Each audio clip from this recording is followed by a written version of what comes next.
Hi guys, it's your boy the H. A bit of a different video today. Basically, I'm going to give you my thoughts on the G1 Climax finale and SummerSlam. I'm not running down either card because G1 Climax finale is one match and SummerSlam, you can find the results if you really want to find the results, or you can watch it yourself. I'm just giving you my personal thoughts. First up, let's go SummerSlam. Favourite matches for me, number one, The Fiend Bray Wyatt versus Finn Balor. It wasn't a very long match. I think that he should have probably won it a bit quicker. And Finn Balor shouldn't have got much offense because it's supposedly a new character, even though it is a different dimension, a fourth dimension, if you will, to Bray Wyatt himself. It's still a introduction of a new character, and I like when the new characters come in, especially like demonic, evil character, because that's what we're being brought to believe.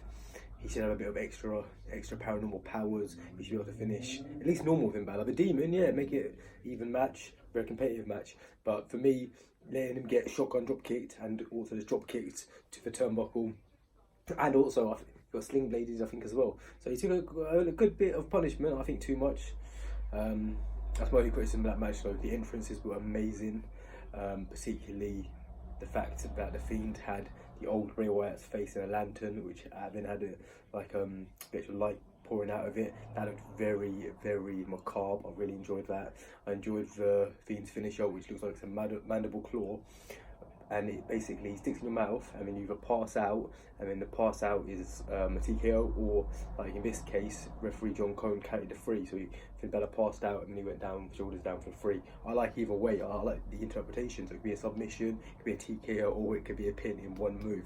He did attempt Sister Abigail, he didn't manage to do it. I'm not sure if he's still going to do it. I hope he does, because as previously mentioned, I really like when Jay White, the Blade Runner, when the Switchblade uses the Blade Runner, which is Sister Abigail. Let's go straight on to that quickly, and I'll go back to SummerSlam. G1 Climax, Kota Ibushi won. He truly deserved it. Decent match. It wasn't a 6-star match, but it was a great match, to be honest. Gato, with a bit of interference, the other members of Bullet Club got kicked out, and then my guy Ibushi uses the Camel Gay. He surpasses God again. Except obviously Jay White's not one of his gods, but that's what the name of the move is, surpassing God, in terms of Tanahashi and Nakamura. I'm very happy with that. All this means for you guys who aren't adept in terms of knowing all the rules and the regulations for Njpw, I'm here to give you those rules and little few regulations and what happens next. So basically, he lost 2 matches, Ibushi. He lost to Evil, representing LIJ, and he lost to Kenta, who is now, because of the final, if you see in the final of the G1 Climax, he's actually joined Bullet Club. So he'll be fighting Kenta from Bullet Club, formerly known as Hideo Itami in 205 Live and NXT, and he'll be facing Evil from LIJ, Los Ingobernables de Japón. I know I pronounced it wrong, I don't always pronounce it correctly. Don't have a go, guys, because I will mock you. No, I'm joking, I won't mock you. But for real, they'll fight Evil for a title shot. I'm pretty sure it'll be Evil. Kenta, I don't know. I hope he beats Kenta, but do you know what? I could see. I hope not, because I don't think anyone's lost their shot yet. Of the G1 winners who've then gone on to face the LWGP champion at Tokyo Dome. But that rule hasn't been around forever. When people think it has, it hasn't. I think Okada might have introduced it. That might have been only 4 or 5 years ago. So it's only been 4 or 5 years ago. It's basically like Money in the Bank, where you have it, and eventually some people might lose their Money in the Bank, or not be able to utilise it and cash in. Very similar process. I could see, I hope not, but I could see Kenta beating him, because then he's a member of Bullet Club now under Jay White, and then that can deliver a bit of friction to Jay White and Kenta. I mean, Kenta could go on and face Okada in the final, and there'll be a heel and a face, as opposed to Ibushi, which will be face and face, unless Okada has a turn. I can't see Ibushi ever being a heel, because he's so lovable, he's so amazing, his journey. But we'll see. Hopefully that is definitely not the case. Hopefully Ibushi does it on his own, and he managed to beat Evil, beat Kenta, go on to face Okada. Don't forget, guys, next year's Wrestle Kingdom is the first ever 2-night Wrestle Kingdom. So there are rumours that Ibushi might actually face the heavyweight champion Okada, and then if he wins, then go on and face the Intercontinental champion the next night, or vice versa. So he might face the safe Naito's the Intercontinental championship, then face the heavyweight champion. I'm not sure what's going to happen. That's just rumours. I'm just giving you the full knowledge and the full rundown on that. So yeah, so that's my G1 Climax thoughts. The rest of the card was good. I'm not going to get into all the tag matches or the irrelevant matches. This all you need to know is to watch Ibushi versus Jay White. G1 this year has been the best wrestling tournament I have ever seen. Some of the best wrestling I've ever seen. Okada, Ospreay, Ospreay Ibushi Okada, Moxley and Ishii brawl was good. My brother really loved it. I thought it was good. It was good. I don't think it was like incredibly good, but it was good. I think he might have got 5 stars from Mel, so I'm not sure. I think Cody Rhodes and Dustin got 5 stars. That was more an emotional match. And sometimes it's not all about the match; it's about the emotion and psychology, which I fully understand and appreciate. But Okada's been amazing, Ospreay's been amazing, Ibushi's been amazing, Moxley's not been bad, Ishii's been amazing. Shingo, I really enjoyed Shingo versus Naito, and I really enjoyed Shingo versus Goto. So for me, if you guys are wrestling fans and you're WWE fans, because that's why I'm doing this, I'll be honest with you guys, I'm putting SummerSlam and G1 together because I do personally believe that some people will be SummerSlam AKWE fans, and hopefully I'll watch this video. Even if it's only 2 people, I don't care. That would be really helpful. And then they're going to watch New Japan and download and pay for New Japan World and get into it. Honestly guys, New Japan is the best in ring wrestling I've seen for many a year. Honestly, it's impeccable. And AEW is my favourite company right now. That's because they've got the characters, and they're being the Elite Series and the Road 2 series, and they've got so many characters and storylines, and they've got a bit of comedy as well, which New Japan's got comedy and Toriyonu. That's basically it. So yeah, AEW for me is the best in sports entertainment and professional wrestling in general. But in terms of in-ring wrestling, New Japan.